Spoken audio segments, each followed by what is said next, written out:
ದೂರದರ್ಶನ ಚಂದನ ವಾಹಿನಿಯ ನಲ್ಮೆಯ ವೀಕ್ಷಕರಿಗೆ ಕಡಬಗೆರೆ ಮುನಿರಾಜು ಮಾಡುವ ನಮಸ್ಕಾರ. ಗಾನಗರಡಿ ಇದು ಹಾಡು ಹಕ್ಕಿಗಳ ಭಾವಬಂಡಿ ಕಾರ್ಯಕ್ರಮಕ್ಕೆ ತಮ್ಮೆಲ್ಲರಿಗೂ ಪ್ರೀತಿಯ ಆತ್ಮೀಯ ಸ್ವಾಗತ ಸುಸ್ವಾಗತ. ಪ್ರಿಯ ವೀಕ್ಷಕರೇ, ಇವತ್ತಿನ ಈ ಸಂಚಿಕೆಯಲ್ಲಿ ನಮ್ಮೊಂದಿಗೆ ಹಾಡೋದಕ್ಕೆ ಬಂದಿರುವ ಕಲಾವಿದರ ಪರಿಚಯ ಮಾಡ್ಕೊಳ್ಳೋಣ ಬನ್ನಿ. ನಿಮ್ಮ ಪರಿಚಯನ ನಮ್ಮ ವೀಕ್ಷಕರಿಗೆ ದಯಮಾಡಿ ಮಾಡಿಕೊಡಿ. ಎಲ್ರಿಗೂ ನಮಸ್ಕಾರ. ನನ್ನ ಹೆಸರು ದರ್ಶನ್ ಕುಮಾರ್ ಅಂತ. ನಾನು ಹುಟ್ಟಿದ್ದು ಚಿಕ್ಕಮಗಳೂರು, ಬೆಳೆದಿದ್ದು ಮೈಸೂರು. ಈಗ ಕೆಲಸದ ನಿಮಿತ್ತ ಬೆಂಗಳೂರಿನಲ್ಲಿದ್ದೀನಿ. ಮತ್ತು 12 ವರ್ಷದಿಂದ ನಾನು ಸಂಗೀತಾಭ್ಯಾಸವನ್ನು ಮಾಡ್ತಾ ಇದ್ದೇನೆ. ಶ್ರೀಯುತ ಹಂಸಲೇಖ ಸರ್ ಅವರ ಹತ್ರ ಪ್ಲೇಬ್ಯಾಕ್ ಸಿಂಗಿಂಗ್ ಕೋರ್ಸನ್ನು ಮಾಡಿದ್ದೇನೆ. ಹಾಗೆ ಡಾಕ್ಟರ್ ಸುಚೇತನ್ ರಂಗಸ್ವಾಮಿ ಅವರ ಹತ್ರ ಶಾಸ್ತ್ರೀಯ ಸಂಗೀತ ಅಭ್ಯಾಸ ಮಾಡ್ತಾ ಇದ್ದೇನೆ. ಹಾಗೆ ಶ್ರೀಮತಿ ಮಂಗಳಾ ರವಿ ಅವರ ಹತ್ರ ಭಾವಗೀತೆ ಅಭ್ಯಾಸ ಕೂಡ ಮಾಡ್ತಾ ಇದ್ದೇನೆ. ಭಾಳ ಸಂತೋಷ ದರ್ಶನ್ ಅವರೇ. ಚಿಕ್ಕಮಗಳೂರಿಂದ ಮೈಸೂರು, ಮೈಸೂರಿಂದ ಬೆಂಗಳೂರು 3 ಜಿಲ್ಲೆಯ ದರ್ಶನವನ್ನು ಮಾಡಿಕೊಂಡು ಇವತ್ತು ಗಾನಗರಡಿಗೆ ನಿಮ್ಮ ದರ್ಶನವನ್ನು ಕೊಟ್ಟಿದ್ದೀರಿ ಮತ್ತು ಒಳ್ಳೊಳ್ಳೆಯ ವಿದ್ವಾಂಸರ ಕಡೆಯಿಂದ ಸಂಗೀತ ಅಭ್ಯಾಸ, ಸುಗಮ ಸಂಗೀತ ಅಭ್ಯಾಸ ಮಾಡ್ತಿದ್ರಿ. ನನ್ನ ಆತ್ಮೀಯ ಗೆಳೆಯರು ಕೂಡ ಹೌದು, ರಂಗಸ್ವಾಮಿ ಅವರು, ಅವ್ರ ಹತ್ರ ನೀವು ಸಂಗೀತ ಅಭ್ಯಾಸ ಮಾಡ್ತಿದ್ರಿ. ದರ್ಶನ್ ಅವರೇ, ನಿಮಗೆ ಗಾನಗರಡಿ ಪರವಾಗಿ ಆತ್ಮೀಯವಾದಂಥ ಸ್ವಾಗತ ಸುಸ್ವಾಗತ. ಮತ್ತೊಬ್ಬ ಗಾಯಕಿ ಬಂದಿದ್ದಾರೆ, ಬನ್ನಿ ಅವರ ಪರಿಚಯ ಮಾಡಿಕೊಳ್ಳುವಂತೆ. ನಮಸ್ಕಾರ. ನನ್ನ ಹೆಸರು ಸ್ನೇಹ. ನಾನು ಮೂಲತಃ ಬೆಂಗಳೂರಿನವಳು. ಇಲ್ಲಿ ಸುಮಾರು ಒಂದು 12 ವರ್ಷದಿಂದ ನಾನು ಸಂಗೀತ ಕಲಿತಾ ಇದ್ದೀನಿ, ಭಾವಗೀತೆ. ನನ್ನ ಗುರುಗಳಾದ ಮೀರಾ BS ಹಾಗೂ ಮಂಗಳಾ ರವಿ ಅವರ ಹತ್ರ ಕಲಿತಿದ್ದೀನಿ. ಅವ್ರು ಕೊಟ್ಟಂತಹ ಒಂದು ಪ್ರೋತ್ಸಾಹ, ಆಶೀರ್ವಾದದಿಂದ ಈ ಒಂದು ವೇದಿಕೆಯಲ್ಲಿ ನಾನು ಹಾಡೋಕ್ಕೆ ಬಂದಿದ್ದೀನಿ. ಸೊ ನಿಮ್ಮೆಲ್ಲರಿಗೂ ಹೃತ್ಪೂರ್ವಕ ಧನ್ಯವಾದಗಳು. ಸ್ನೇಹ ಅವರೇ, ನಿಮಗೂ ಕೂಡ ಆತ್ಮೀಯವಾದಂಥ ಸ್ವಾಗತ ಸುಸ್ವಾಗತ. ಸ್ನೇಹ ಅನ್ನೋ ಹೆಸರೇ ಭಾಳ ಚೆನ್ನಾಗಿದೆ ಅಲ್ವಾ? ಹಾಡುಗಳ ಬಗ್ಗೆ ಕೇಳಿದ್ರೆ ಸ್ನೇಹದ ಬಗ್ಗೆ ತುಂಬ ಹಾಡುಗಳಿದೆ ಅಲ್ವಾ? ಎಲ್ಲ ಕಲ್ತ್ಕೊಂಡಿದ್ದೀರಿ ಅಲ್ವಾ? ನಿಮ್ಮ ಗುರುಗಳು ಮಂಗಳಾ ರವಿ ಅವರ? ಹೌದು. ಭಾಳ ಸಂತೋಷ. ಒಳ್ಳೆ ಗುರುಗಳನ್ನ ಪಡ್ಕೊಂಡಿದ್ದೀರಿ, ಚೆನ್ನಾಗಿ ಅಭ್ಯಾಸ ಮಾಡ್ತಿದ್ರಿ ಮತ್ತು ಮೀರಾ ಅವ್ರ ಹತ್ರ ಸಂಗೀತ ಅಭ್ಯಾಸ ಮಾಡ್ತಿದ್ರಿ. ಗಾನಗರಡಿ ಕಾರ್ಯಕ್ರಮಕ್ಕೆ ನಿಮಗೂ ಕೂಡ ಆತ್ಮೀಯವಾದಂಥ ಸ್ವಾಗತ ಸುಸ್ವಾಗತ. ವೃತ್ತಿಯಲ್ಲಿ ತಾವಿಬ್ಬರು ಪ್ರವೃತ್ತಿನಲ್ಲಿ ಹಾಡುಗಾರಿಕೆ ಇದೆ, ವೃತ್ತಿಯಲ್ಲಿ ಇಬ್ರು ಸಾಫ್ಟ್ವೇರ್ ಇಂಜಿನಿಯರ್. ಅದು ಭಾಳ ಮುಖ್ಯ. ನನಗೆ ನಿಮ್ಮ ಮಾಹಿತಿ ಪ್ರಕಾರ ನೀವಿಬ್ಬರು ಸಾಫ್ಟ್ವೇರ್ ಇಂಜಿನಿಯರ್ಸ್ಗಳು ಅಲ್ವಾ? ಇಬ್ಬರು ಇಂಜಿನಿಯರಿಂಗ್ ವೃತ್ತಿಯನ್ನು ಮಾಡಿಕೊಂಡು ಸಂಗೀತವನ್ನು ಅಭ್ಯಾಸ ಮಾಡಿ ಇವತ್ತು ಜನಪದ ಹಾಡುಗಳನ್ನು, ಭಾವಗೀತೆಗಳನ್ನು ಹಾಡಕ್ಕೆ ಬಂದಿದ್ರಿ. ನಿಮಗೆ ಎಲ್ಲರ ಪರವಾಗಿ, ವಾಹಿನಿ ಪರವಾಗಿ ಆತ್ಮೀಯವಾದಂಥ ಸ್ವಾಗತ ಸುಸ್ವಾಗತ. ಹಾಗೆ ನಮ್ಮ ಕಲಾ ತಂಡವನ್ನು ಪರಿಚಯ ಮಾಡ್ಕೊಳ್ತೀನಿ ಮತ್ತು ಅವ್ರನ್ನ ಸ್ವಾಗತ ಮಾಡ್ತಾ ಇದ್ದೀನಿ. ಬನ್ನಿ, ಮೊದಲಿಗೆ ತಬಲಾ ವಾದಕರಾದಂಥ ಶ್ರೀಯುತ ಮಾರುತಿ ಪ್ರಸಾದ್ರವ್ರಿಗೆ ಆತ್ಮೀಯವಾದಂಥ ಸ್ವಾಗತ. ಡೋಲಕ್ ವಾದಕರಾದಂಥ ಶಿವಮಲ್ಲು ಅವ್ರಿಗೂ ಕೂಡ ಪ್ರೀತಿಯ ಸ್ವಾಗತ. ರಿದಮ್ ಪ್ಯಾಡ್ ವಾದಕರಾದಂಥ ಶ್ರೀಯುತ ಉಮಾ ಪ್ರಸಾದ್ರವ್ರಿಗೂ ಕೂಡ ಆತ್ಮೀಯವಾದಂಥ ಸ್ವಾಗತ. ಮ್ಯಾಂಡಲಿನ್ ವಾದಕರಾದಂಥ ಶ್ರೀಯುತ ಹರೀಶ್ ರವ್ರಿಗೆ ಆತ್ಮೀಯವಾದಂಥ ಸ್ವಾಗತ. ಕೀಬೋರ್ಡ್ ವಾದಕರಾದಂಥ ಶ್ರೀಯುತ ಕಿರಣ್ ರವ್ರಿಗೂ ಕೂಡ ಪ್ರೀತಿಯ ಸ್ವಾಗತ ಸುಸ್ವಾಗತ. ತಾವು ನೋಡ್ತಾ ಇದ್ದೀರಿ ಗಾನಗರಡಿ ಇದು ಹಾಡು ಹಕ್ಕಿಗಳ ಭಾವಬಂಡಿ ಕಾರ್ಯಕ್ರಮ. ಈ ಕಾರ್ಯಕ್ರಮದಲ್ಲಿ ಇವತ್ತು ನಮ್ಮೊಂದಿಗೆ ಹಾಡು ಹಕ್ಕಿಗಳು ಬಂದಿದ್ದಾರೆ. ಬನ್ನಿ, ಅವರ ಧ್ವನಿನಲ್ಲಿ ಅಪರೂಪದ ಹಾಡುಗಳನ್ನು ಕೇಳುವ ಸಮಯ ಇದಾಗಿದೆ. ಮೊದಲಿಗೆ ಯಾವ್ದು ಹಾಡ್ತೀರಿ? ದರ್ಶನ್, ನೀವು ಹಾಡ್ತೀರಾ? ಹೌದು ಸರ್. ಯಾವ ಗೀತೆಯನ್ನು ಹಾಡ್ತೀರಿ? ಮಾದೇಶ್ವರ ದಯಬಾರದೆ.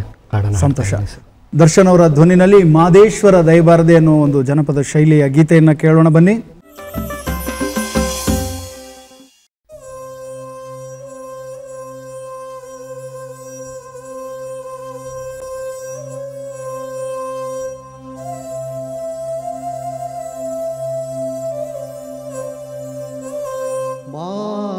ಮಾದೇಶ್ವರ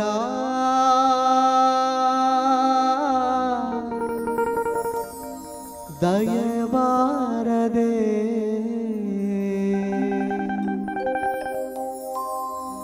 ಬರಿದಾದ ಬಾಳಲ್ಲಿ ಬರಬಾರದೆ,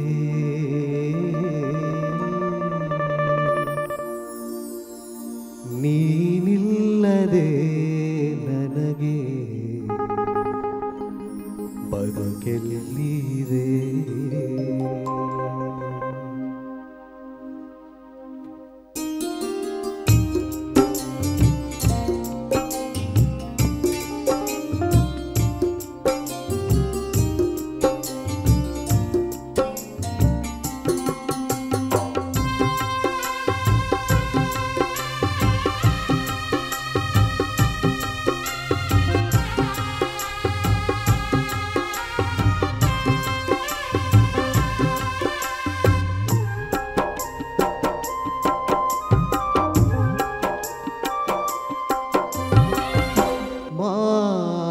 ಮಾದೇಶ್ವರ ದಯಬಾರದೆ ಬರಿದಾದ ಬಾಳಲ್ಲಿ ಬರಬಾರದೆ ನೀನಿಲ್ಲದೆ ನನಗೆ ಬದುಕೆಲ್ಲಿದೆ ಮಾದೇಶ್ವರ ದಯಬಾರದೆ ಬರಿದಾದ ಬಾಳಲ್ಲಿ ಬರಬಾರದೆ ನೀನಿಲ್ಲದೆ ನನಗೆ ಬದುಕೆಲ್ಲಿದೆ ಮಾದೇಶ್ವರ ದಯಬಾರದೆ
ನೀ ಹರಸದ ಬದುಕು ನನಗೀತಗೆ ಮಾದೇಶ್ವರ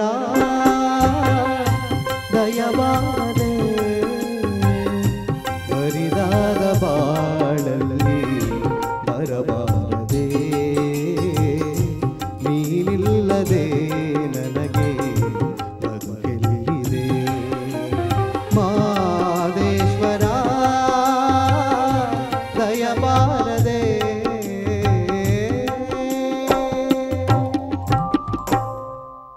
ಭಾಳ ಚೆನ್ನಾಗಿ ಹಾಡಿದ್ರಿ ದರ್ಶನ್. ಮಾದೇಶ್ವರ ದಯಬಾರದೆ ಎಷ್ಟು ಸರಿ ಕೇಳಿದ್ರು, ಎಷ್ಟು ಸರಿ ಹಾಡಿದ್ರು ಮತ್ತೆ ಕೇಳಬೇಕು ಅಂತ ಅನಿಸೋ ಅಂತ ಹಾಡಿದ್ದು ಮಾದೇಶ್ವರ ದಯಬಾರದೆ. ಇದನ್ನ ಸಿ ಶ್ರುತಿನಲ್ಲಿ ಹಾಡಿದ್ರಿ ಅಲ್ವಾ ನೀವು? ಹೌದು ಸರ್. ಒಂದು ಮನೆ ಜಾಸ್ತಿ ಮಾಡ್ಬೋದಾ ಅಥವಾ ಅರ್ಧ ಮನೆ ಜಾಸ್ತಿ ಮಾಡಿ ಹಾಡ್ಬೋದಾ? ಒಂದು ಮನೆ ಜಾಸ್ತಿ. ಒಂದು ಮನೆ ಜಾಸ್ತಿ ಮಾಡ್ಬೋದಾ? ಸುಮ್ಮನೆ ಹಾಗೆ ನೋಡೋಣ. Sure sure. ಮಾದೇಶ್ವರ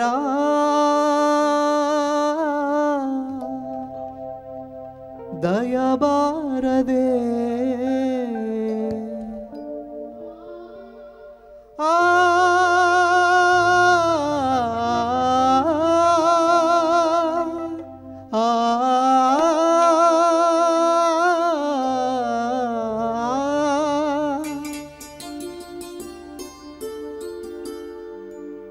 ಅಂದರೆ ಇನ್ನು 2 ಮನೆ ಜಾಸ್ತಿ ಇದೆ, ಎಷ್ಟು ಕಷ್ಟ ಅಲ್ಲ. ಆದರೆ ನೀವು ಒಂದೇ ಶ್ರುತಿ ಆದರೂ ಕೂಡ ಅದ್ಭುತವಾಗಿ ಒಳ್ಳೊಳ್ಳೆ ಸಂಗತಿಗಳನ್ನೆಲ್ಲ ನೀಟಾಗಿ ಹಾಡಿದಿರಿ ಅಲ್ವಾ? ಧನ್ಯವಾದಗಳು ದರ್ಶನ್. ಇನ್ನೊಂಚೂರು ಲ್ಯಾಂಡಿಂಗ್ ಮಾಡಬೇಕಂದ್ರೆ ಶ್ರುತಿ ಕಡಿಮೆ ಆದರೆ ಪದಗಳು ಕೇಳಲ್ಲ ಅಲ್ವಾ? ಹಾಗಾಗಿ ಇನ್ನೊಂದು ಮನೆ ಜಾಸ್ತಿ ತೊಗೊಂಡು ಹಾಡಿದ್ರೆ ಇನ್ನೂ ಚೆನ್ನಾಗಿ ಕೇಳಿಸುತ್ತೆ ಅನ್ನೋದು ನನ್ನ ಅಭಿಪ್ರಾಯ. ಭಾಳ ಚೆನ್ನಾಗಿ ಹಾಡಿದ್ರಿ, ತುಂಬ ಚೆನ್ನಾಗಿ ಹಾಡಿದ್ರಿ. ಇನ್ನೊಂದು ಗೀತೆಯನ್ನು ಕೇಳೋಣ ಸ್ನೇಹ ಅವರ ಕಂಠದಲ್ಲಿ. ಸ್ನೇಹ ಅವರು ಯಾವುದನ್ನು ಹಾಡ್ತೀರಿ? ನಾಡ್ಮ್ಯಾಲಿ ನಾಗರ ಪಂಚಮಿ ಅಂತ ನಮ್ಮ ದೇಶದ ಒಂದು ಸಂಸ್ಕೃತಿಯಾದ ನಾಗರ ಪಂಚಮಿನ ಇಲ್ಲಿ ಹೇಗೆ ಜನಪದ ಗೀತೆಯಲ್ಲಿ ವರ್ಣಿಸಿದ್ದಾರೆ ಅಂತ ನೋಡೋಣ. ಉತ್ತರ ಕರ್ನಾಟಕದ ನಾಗರ ಪಂಚಮಿ ಪದವನ್ನು ಈಗ ಹಾಡ್ತಾ ಇದ್ದೀರಿ ಸ್ನೇಹ ಅವರೇ. ನಿಮಗೆ ಒಳ್ಳೆಯದಾಗಲಿ. ಗೀತೆಯನ್ನು ನಾವು ಕೇಳಿ ಆನಂದ ಪಡೋಣ. ನಾಡ ಮೇಲೆ ನಾಗರ ಪಂಚಮಿ ಅನ್ನೋ ಗೀತೆಯನ್ನು ಹಾಡಿ.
ಜೋಕಾಲಾಡದ್ಕ ಆ ಜೋಲಿ ಈ ಜೋಲಿ ಕಾಮನ ಜೋಲಿ ಮಿತ್ರಿ ಜೋಲಿ ಬುದ್ಧಿ ಹೋಗಿ ಬಿದ್ದೇವ್ ತಂಗಿ ಎಚ್ಚರಿರಬೇಕ ಹಂಗ ಬುದ್ಧಿ ಹೋಗಿ ಬಿದ್ದೇವ್ ತಂಗಿ ಎಚ್ಚರಿರಬೇಕ ಹಿಂಗ ಮೆಚ್ಚಿದ ಈ ಮರಾಡಿ ಕೂಡಿ ಕಾಡದ ಜಲ್ಮಕ್ಕ ತಂಗಿ ಕಾಡದ ಜಲ್ಮಕ್ಕ ಕಾಡದ ಜಲ್ಮಕ್ಕ ತಂಗಿ ಕಾಡದ ಜಲ್ಮಕ್ಕ ನಾಡ್ನ್ಯಾನಿ ನಾಗರ ಪಂಚಮಿ ನಾರೆ ಹಬ್ಬ ಏನ ಗೊಬ್ಬ ಮಣ್ಣ ಪೂಜೆ ಮಾಡ ಬನ್ನಿ ಉಳ್ಕಂ ಮಾಡದಕ್ಕ ನಮ್ಮ ಹರಿನಂದಿನಿ ಭಕ್ತಗಳ ಪೂಜೆ ಮಾಡದಕ್ಕ ನಾವಾರ್ ಮಂದಿ ಮೀದವ್ರು ಜೋಕಾಲಾಡದಕ್ಕ ತಂಗಿ ಜೋಕಾಲಾಡದಕ್ಕ ಜೋಕಾಲಾಡದಕ್ಕ ತಂಗಿ ಜೋಕಾಲಾಡದಕ್ಕ ಜೋಕಾಲಾಡದಕ್ಕ ತಂಗಿ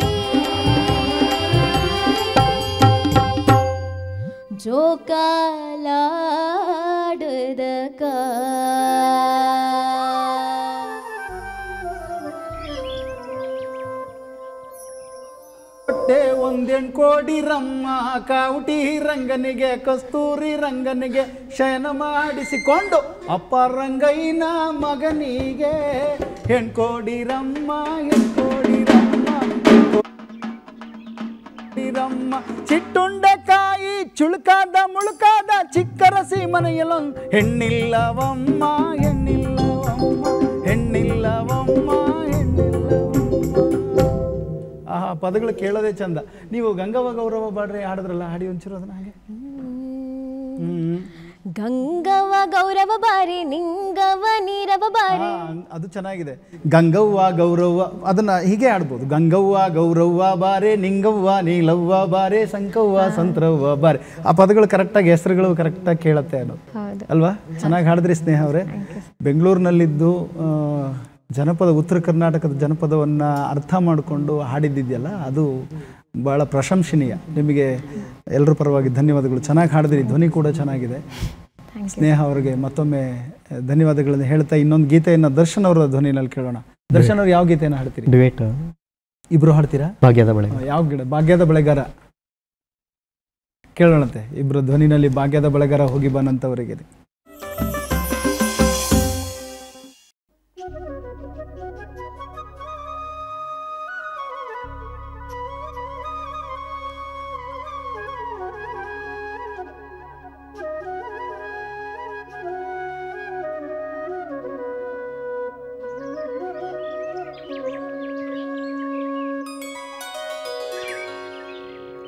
ಭಾಗ್ಯದ ಬಳೆಗಾರ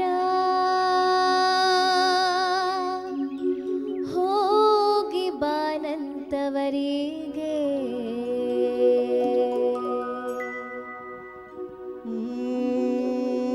ನಿನ್ನ ತವರೂರ ನಾನೇನು ಬಲ್ಲೇನು ತೋರಿಸು ಬಾರೆ ತವರೂರ.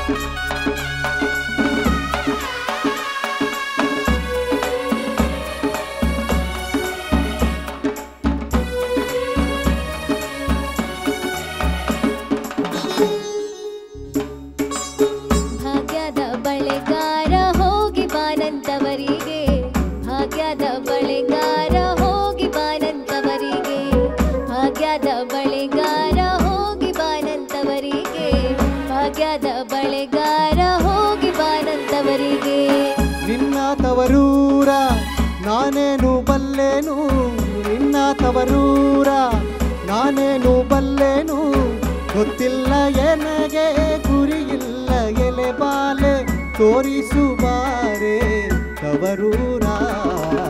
ಭಾಗ್ಯದ ಬಳೆಗಾರ ಹೋಗಿ ಬಾನಂತವರಿಗೆ, ಭಾಗ್ಯದ ಬಳೆಗಾರ ಹೋಗಿ ಬಾನಂತವರಿಗೆ.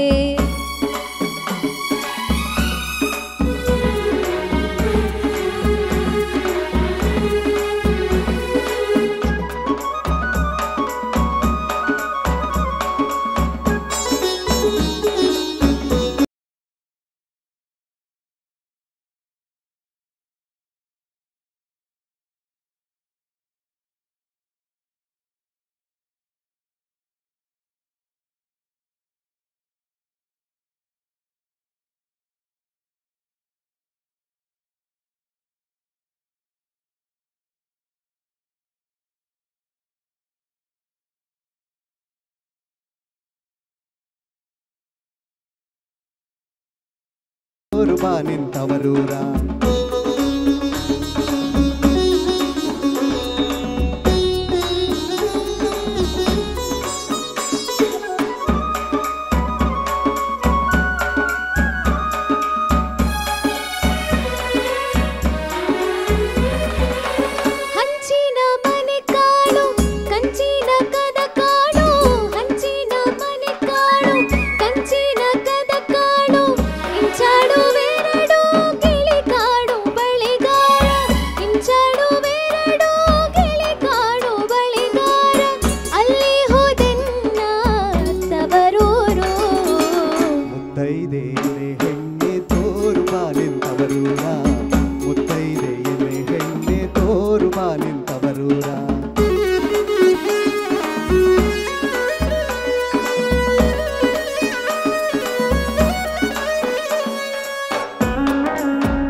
ಬಳೆಗಾರ ಹೋಗಿ ಬಾನಂತವರಿಗೆ.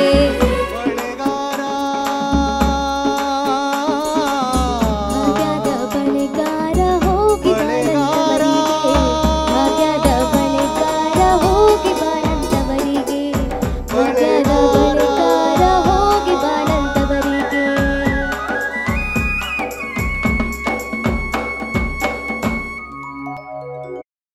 ಸೊಗಸಾದ ಗೀತೆ, ಸೊಗಸಾದ ಗಾಯನ. ಸ್ನೇಹ ಅವರೇ, ಈ ಜನಪದ ಹಾಡುಗಳನ್ನು ಹಾಡ್ತಿದ್ರೆ ನೀವು ಸಾಫ್ಟ್ವೇರ್ ವೃತ್ತಿನಲ್ಲಿದ್ದೀರಿ ಅಲ್ವಾ? ಏನು ಅನಿಸುತ್ತೆ ನಿಮಗೆ? ಹೇಗೆ ಈ ಥರ ಜನಪದ ಹಾಡಿದಾಗ ನಿಮ್ಮ ಭಾವನೆಗಳು ಹೇಗಿರುತ್ತೆ? ಸಾಫ್ಟ್ವೇರಲ್ಲಿ ಆಗುವಂಥ ಒಂದು ವರ್ಕ್ ಪ್ರೆಷರ್ ಅಂತ. Work pressure. ಸೊ ಅದಕ್ಕೆ ನಾವು ಈ ಥರ ಒಂದು ತುಂಬ ಜೋಶ್ ಸಾಂಗ್ ಅಥವಾ ಒಂದು ಏನಂತಾರೆ ಕುಣಿದು ಕುಪ್ಪಳಿಸುವಂಥ ಹಾಡುಗಳನ್ನ ಹಾಡಿದ್ರೆ ಜನಪದಕ್ಕೆ ಅಷ್ಟೊಂದು ಶಕ್ತಿ ಇದೆ. ಅದರಿಂದ ನಮಗೆ ತುಂಬಾ ಮನಸ್ಸು ನಿರಾಳ ಆಗತ್ತೆ ಸರ್ ಅಲ್ವಾ? ಸೊ ಸಂಗೀತದಲ್ಲಿರುವಂತ ಒಂದು ಶಕ್ತಿ, ಅದರಲ್ಲೂ ಜನಪದ ಅಲ್ಲಿರುವಂತ ಒಂದು ಅಲ್ಲ, ಏನು ಕೆಲಸ ಮಾಡ್ಕೊಂಡೇ ಹಾಡ್ತಾ ಇರ್ತೀರೇನು? ಹೌದು ಸರ್, ಇಲ್ಲ ಅಂದ್ರೆ ನಮಗೆ ಕೆಲಸ ಮುಂದುವರೆಗೆ ಹೋಗಲ್ಲ. ಅಲ್ಲ, ಅಕ್ಕಪಕ್ಕದವ್ರಿಗೆ ಏನು ತೊಂದರೆ ಆಗಲ್ವಾ? ಇಲ್ಲ ಅವರು ಕುಣ್ಕೊಂಡ್ರೆ? ನಮ್ದು permanent work from home. Work from home, ಮನೆಯಲ್ಲೇ ಆಡ್ಕೊಳ್ಳೋದು. ಹೌದು, ಈಗ ನಮ್ಮ ಮನೆಯಲ್ಲೇ ಕೆಲಸ ಮಾಡ್ಬೇಕಂದ್ರೆ ಈ ತರ ಹಾಡ್ಗಳನ್ನ ಹಾಡ್ಕೊಂಡು ಕೆಲಸ ಮಾಡೋದು ಸರ್. ಹಾಡಿನ ಟೈಪ್ ಕೀಪ್ ಮಾಡಲ್ಲ ತಾನೆ ಅದ್ರ? ಇಲ್ಲ ಇಲ್ಲ ಸರ್. ಸಂತೋಷ. ಭಾಳ ಖುಷಿಯಾಗಿ ಕೆಲಸ ಮಾಡಬೇಕು ಅಂದರೆ ಜನಪದ ಬಹಳ ಮುಖ್ಯ ಅಂತ ಹೇಳಿದ್ರಿ. ಸತ್ಯ, ನೀವು ಹೇಳಿದ ಮಾತು. ನಮ್ಮಲ್ಲೂ ಕೂಡ ಜನಪದ ಹುಟ್ಟಿದ್ದೇ ಅದಕ್ಕೋಸ್ಕರ. ಜನಪದ ಹಾಡುಗಳು ಹುಟ್ಟಿದ್ದೇ, ಜನಪದ ಸಂಗೀತ ಹುಟ್ಟಿದ್ದೇನೆ ತಮ್ಮ ಬದುಕನ್ನು ನಡುವೆ ಕೆಲಸ ಮಾಡ್ತಾ ಮಾಡ್ತಾ ಮಾಡ್ತಾ ಆಯಾಸ ಕಳ್ಕೊಳ್ಳೋಕ್ಕೆ ಪದಗಳನ್ನು ಕಟ್ಟಿಕೊಂಡು ಹಾಡಿದಂಥ ಸಂಗೀತ ಪ್ರಕಾರ ಇದು ಅಲ್ವಾ? ಭಾಳ ಚೆನ್ನಾಗಿ ಹೇಳಿದ್ರಿ. ಅಲ್ಲೊಂದು ಕಡೆ ರೈತರಾದರೆ, ಇಲ್ಲೊಂದು ಕಡೆ ಸಾಫ್ಟ್ವೇರ್ ಇಂಜಿನಿಯರ್ಗಳ ಹಾಡು ಹೇಳ್ತೀರ ಅಂದರೆ ನಮಗೆ ಹೆಮ್ಮೆ ಅನಿಸುತ್ತೆ. ಗಾನಗರಡಿ, ಇದು ಹಾಡು ಹಕ್ಕಿಗಳ ಭಾವಬಂಡಿ ಕಾರ್ಯಕ್ರಮದಲ್ಲಿ ತಾವು ಹಾಡುಗಳನ್ನು ಕೇಳಿ ಆನಂದಿಸ್ತಾ ಇದ್ರಿ, ಪ್ರೋತ್ಸಾಹಿಸ್ತಿದ್ರಿ. ಇವತ್ತಿನ ಈ ಸಂಚಿಕೆಯಲ್ಲಿ ನಮ್ಮೊಂದಿಗೆ ಈ ಕಾರ್ಯಕ್ರಮಕ್ಕೆ ಬಂದು ಭಾಗವಹಿಸಿ ಭಾಳ ಅದ್ಭುತವಾದಂಥ ಗಾಯನವನ್ನು ಪ್ರದರ್ಶನ ಮಾಡಿದಂಥ, ವೃತ್ತಿನಲ್ಲಿ ಸಾಫ್ಟ್ವೇರ್ ಇಂಜಿನಿಯರ್ ಆದರೂ ಜನಪದ ಹಾಡುಗಳನ್ನು ಅಭ್ಯಾಸ ಮಾಡಿ ಸೊಗಸಾಗಿ ಹಾಡಿದಂಥ ಸ್ನೇಹರವರಿಗೆ ಎಲ್ಲರ ಪರವಾಗಿ ಧನ್ಯವಾದಗಳು. ಧನ್ಯವಾದಗಳು ಸರ್. ಹಾಗೆ ಮತ್ತೊಬ್ಬ ಗಾಯಕ ದರ್ಶನ್ ಅವರು ಕೂಡ ವೃತ್ತಿನಲ್ಲಿ ಸಾಫ್ಟ್ವೇರ್ ಇಂಜಿನಿಯರ್ ಆದರೂ ಕೂಡ ಜನಪದ ಹಾಡುಗಳನ್ನು, ಭಾವಗೀತೆಗಳನ್ನು ಸುಶ್ರಾವ್ಯವಾಗಿ ಹಾಡಿ ರಂಜಿಸಿದ್ದಾರೆ. ಅವ್ರಿಗೂ ಕೂಡ ಎಲ್ಲರ ಪರವಾಗಿ, ವಾಹಿನಿ ಪರವಾಗಿ ಅನಂತ ಧನ್ಯವಾದಗಳು. Thank you. ಹಾಗೆ ಯಥಾವತ್ತಾಗಿ ಸೊಗಸಾದ ವಾದ್ಯ ವೃಂದದ ಸಹಕಾರ ನೀಡುತ್ತಿರುವಂಥ ನಮ್ಮ ವಾದ್ಯ ವೃಂದದ ಮಿತ್ರರಿಗೂ ಕೂಡ ಅನಂತ ಧನ್ಯವಾದಗಳು. ಪ್ರಿಯ ವೀಕ್ಷಕರೇ, ಮತ್ತಷ್ಟು ಮಗದಷ್ಟು ಹಾಡಿನೊಂದಿಗೆ ಮುಂದಿನ ಸಂಚಿಕೆಯಲ್ಲಿ ಭೇಟಿಯಾಗೋಣ. ಅಲ್ಲಿವರೆಗೂ ನಮಸ್ಕಾರ.